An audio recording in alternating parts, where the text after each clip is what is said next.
c'est évident que dans le nombre de buts qu'on met, entre autres, le changement de gardien y est pour beaucoup. Après, c'est aussi ce que j'ai dit à la mi-temps, indépendamment de la capacité qu'on aura à marquer ou pas des buts avec le changement de gardien et l'organisation défensive changeante peut-être, il fallait surtout qu'on arrive à bien défendre.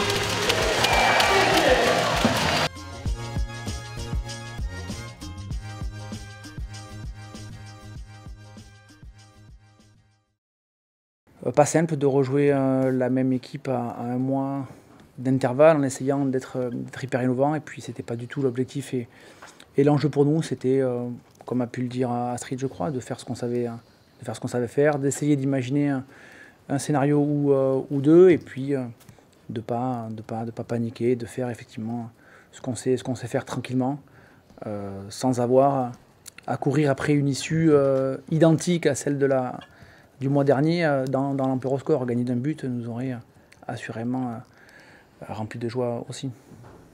Écoute, forcément beaucoup de frustration, de déception, même de... Forcément, cette situation-là, tu es très malheureux. Tu es très malheureux parce que de perdre contre Metz, c'est pas infamant, et de perdre, ouais, tu te bats jusqu'au bout et ça se joue comme ça a pu se passer sur les matchs dernières. Bon, tu vois, là, effectivement, l'écart est d'une telle ampleur que forcément, ça te met pas bien du tout. Voilà. Alors les questions qu'il faut se poser, c'est qu'est-ce qui fait quand l'année dernière, sur les 5 matchs qu'on avait Metz, on en gagne 2, on en perd 3 et on a le sentiment quand même que on avait réussi à les embêter, et qui fait que quelques mois plus tard, sur la saison qui suit, sur les 2 matchs, on est incapable de les embêter. Donc la question va falloir que... Bon, voilà.